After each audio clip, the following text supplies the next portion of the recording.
Rusia dinilai telah mengambil langkah yang berujung fatal. Penyebabnya terlihat jelas. Keyakinan bahwa kemenangan mutlak sudah di depan mata. Namun situasinya tidak berjalan sesuai harapan karena Ukraina dengan dukungan persenjataan dari Barat masih mampu memberikan perlawanan. Hingga pada malam 6 Februari, militer Ukraina meluncurkan serangan ke wilayah perbatasan Rusia, tepatnya di Belgorod dan Kursk. Sasaran utamanya bukan fasilitas militer, melainkan infrastruktur energi vital di kawasan tersebut. Dampaknya langsung terasa. Warga Belgorod harus bertahan dalam kondisi ekstrim ketika suhu turun sampai minus 19 derajat Celcius. Sekitar 84.000 penduduk ibu kota wilayah itu dilaporkan masih tanpa pemanas, gas, maupun listrik setelah serangan udara berlangsung beberapa hari. Pemerintah setempat bahkan memperingatkan bahwa situasi ini berpotensi menjadi bencana besar jika tidak segera ditangani. Namun Rusia tentu tidak tinggal diam. Doktrin Moskow sejak lama sudah jelas. Satu serangan akan dibalas dengan ribuan serangan. Dan seperti yang sudah diperkirakan, respon balasan akhirnya benar-benar terjadi.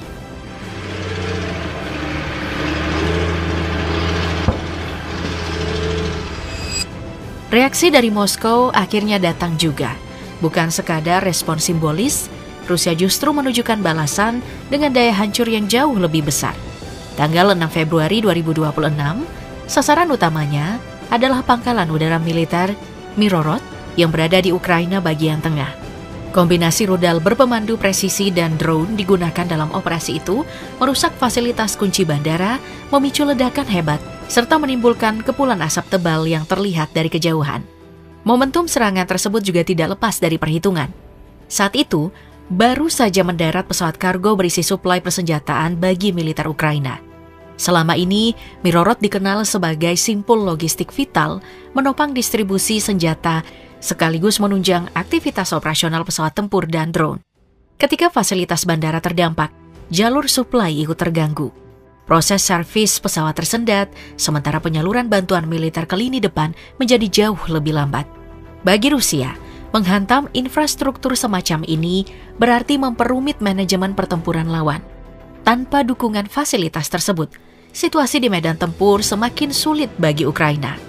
Analogi sederhananya, pasukan yang sedang bertempur seperti kehilangan tempat memasak ketika kebutuhan logistik justru sedang tinggi. Situasi belum mereda ketika sehari kemudian Rusia kembali meluncurkan serangan udara skala besar. Kali ini, sasaran bergeser ke sektor energi Ukraina yang sebelumnya sudah tertekan akibat kerusakan infrastruktur dan suhu musim dingin yang ekstrim. Operasi ini melibatkan sekitar 400 drone serta 40 rudal dengan target jaringan listrik, instalasi pembangkit energi, hingga stasiun distribusi. Menteri Energi Ukraina, Denis Shmyhal, menyampaikan bahwa 2 pembangkit listrik tenaga termal di wilayah barat mengalami kerusakan, termasuk jalur distribusi utama. Dampaknya langsung terasa. Pemerintah Ukraina terpaksa memberlakukan pemadaman darurat secara nasional, bahkan harus meminta pasokan listrik darurat dari Polandia. Warga di beberapa kota termasuk Lviv dan Ternopil melaporkan listrik mati selama berjam-jam. Dalam kondisi suhu yang turun hingga di bawah minus 14 derajat Celcius, jutaan orang harus bertahan dalam gelap dan udara dingin yang menusuk. Rudal Oresnik yang dipakai dalam operasi itu dikenal sebagai sistem persenjataan berteknologi tinggi. Banyak analis menilai rudal ini sangat sulit dihentikan oleh pertahanan udara buatan Barat, sehingga daya hancurnya pun dianggap meningkat. Efek serangan tersebut membuat posisi Ukraina makin terdesak karena mereka harus menghadapi tekanan besar untuk bertahan dalam situasi yang terus memburuk. Keadaan pun makin berat karena semua itu terjadi saat musim dingin sedang ekstrim. Tercatat 10 korban meninggal akibat hipotermia di 2 wilayah Ukraina. Selain itu, pada Januari lalu, serangan drone Rusia di Kiev juga menelan korban jiwa, termasuk seorang paramedis. Dampaknya tidak hanya berupa kerusakan fisik, tetapi juga memperparah krisis kemanusiaan ketika ratusan warga harus menghadapi cuaca ekstrim tanpa dukungan energi yang cukup.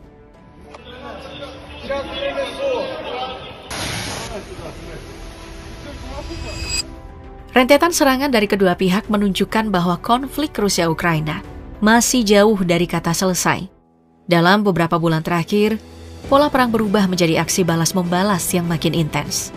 Setelah serangan terhadap fasilitas energi, Rusia dan Ukraina terus terlibat dalam rangkaian operasi militer terencana serta serangan balasan yang saling memengaruhi kondisi lapangan sekaligus memperpanjang ketidakpastian situasi. Memasuki awal tahun 2026, Ukraina lebih dulu melancarkan ofensif besar yang menargetkan infrastruktur energi Rusia. Langkah ini terjadi setelah sejumlah fasilitas penting di Belgorod dan Bryansk yang sebelumnya mengalami kerusakan berat. Operasi tersebut memanfaatkan roket HIMARS dan drone yang kemudian menyebabkan pemadaman listrik di beberapa wilayah. Gubernur Belgorod, Vyacheslav Gladkov, pada 6 Februari 2026 mengonfirmasi adanya serangan itu.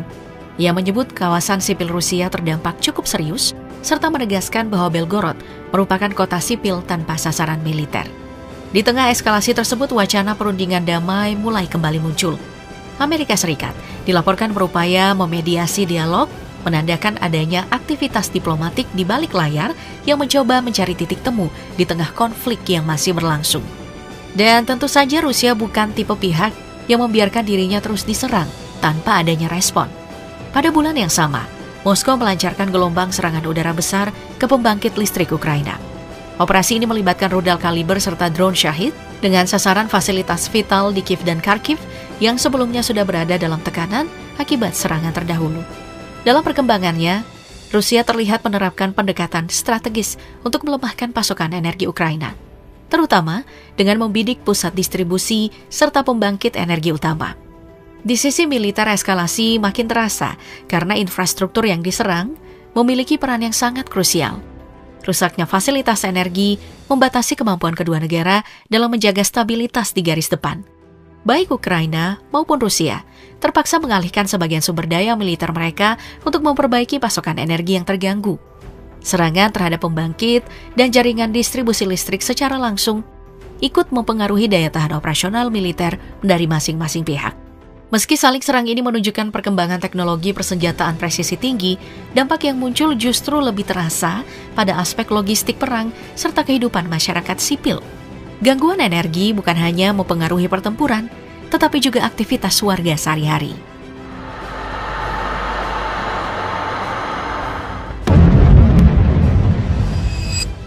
Di tengah eskalasi serangan balasan yang terus meningkat, jalur diplomasi mulai dipandang sebagai opsi yang sulit dihindari untuk mencari titik temu antara Rusia dan Ukraina.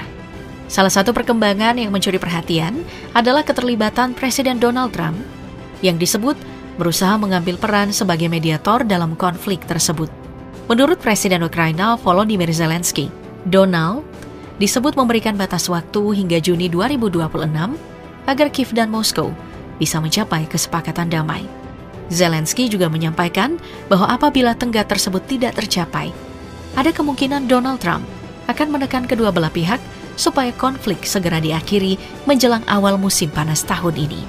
Pernyataan ini muncul setelah pertemuan trilateral yang digelar di Abu Dhabi pada 6 Februari 2026. Forum tersebut diprakarsai Amerika Serikat dan menghasilkan kemajuan awal, terutama kesepakatan penting mengenai pertukaran tahanan antara Rusia dan Ukraina. Meski begitu, pembahasan belum menyentuh kesepakatan yang benar-benar substantif, khususnya soal batas wilayah dan status teritorial yang sejak awal menjadi sumber sengketa utama dari kedua negara. Donald Trump sendiri terlihat optimis terhadap komunikasi intens yang sedang berlangsung antara Amerika Serikat, Ukraina, dan Rusia. Ia mengatakan pembicaraan berjalan cukup baik dengan kedua pihak, serta memberi sinyal bahwa sesuatu mungkin saja segera terjadi. Sementara itu, Volodymyr Zelensky memastikan proses dialog tidak berhenti di sana. Ia menegaskan bahwa perundingan akan terus berlanjut. Bahkan, pertemuan trilateral berikutnya kemungkinan digelar di Miami, Amerika Serikat. Hal ini pun menunjukkan keseriusan Amerika Serikat untuk tetap mendorong jalur diplomasi sebagai bagian dari upaya penyelesaian konflik. Meski sinyal diplomatik ini tampak positif, jalan menuju perdamaian masihlah sangat panjang. Kedua pihak tetap bertahan pada posisi masing-masing, sementara ketegangan di medan perang belum juga mereda. Pertanyaannya, apakah proses ini benar-benar bisa melahirkan kesepakatan damai yang lebih konkret? Jawabannya masih belum pasti. Namun dunia terus menunggu apakah Donald Trump dan Amerika Serikat mampu membantu mengakhiri konflik yang telah merenggut banyak korban jiwa dan merusak kedua negara. Sebelumnya, Trump pernah menyampaikan ambisi besar untuk mengakhiri perang ini hanya dalam 24 jam. Pernyataan yang kini terasa semakin sulit diwujudkan. Dengan tenggat waktu yang semakin dekat, peran Amerika Serikat sebagai mediator terlihat makin krusial. Perundingan ini bukan sekadar menghentikan perang dua negara, tetapi juga menyangkut keseimbangan geopolitik global, ketika Washington, Kiev, dan Moskow harus mencari titik temu di tengah situasi dunia yang terus memanas. 2019, I signed with him the deal. I signed with him accord. Serangan militer yang masih berlangsung ditambah diplomasi yang semakin intens membuat perhatian dunia perlahan mengarah ke Miami pada Juni 2026 nanti. Momen itu dipandang sebagai titik penentu. Apakah konflik ini akan berakhir lewat kesepakatan damai atau justru memasuki fase baru yang lebih mengerikan? Di tengah panasnya situasi tempur dan pergerakan diplomasi yang terus berjalan, Juni 2026 kini terlihat sebagai fase krusial bagi arah perang. Tenggat waktu yang disampaikan Trump membawa secerca harapan, sekaligus tekanan besar bagi kedua pihak yang masih terjebak dalam kebuntuan. Serangan balasan terus terjadi bersamaan dengan upaya diplomatik, namun persoalan teritorial dan rivalitas geopolitik tetap menjadi ancaman serius. Dunia pun menunggu. Apakah perundingan damai akan benar-benar menghadirkan akhir konflik, atau malah membuka peluang eskalasi lebih luas? Satu hal jelas, waktu kini bukan sekadar hitungan, melainkan faktor penentu yang tajam di meja negosiasi.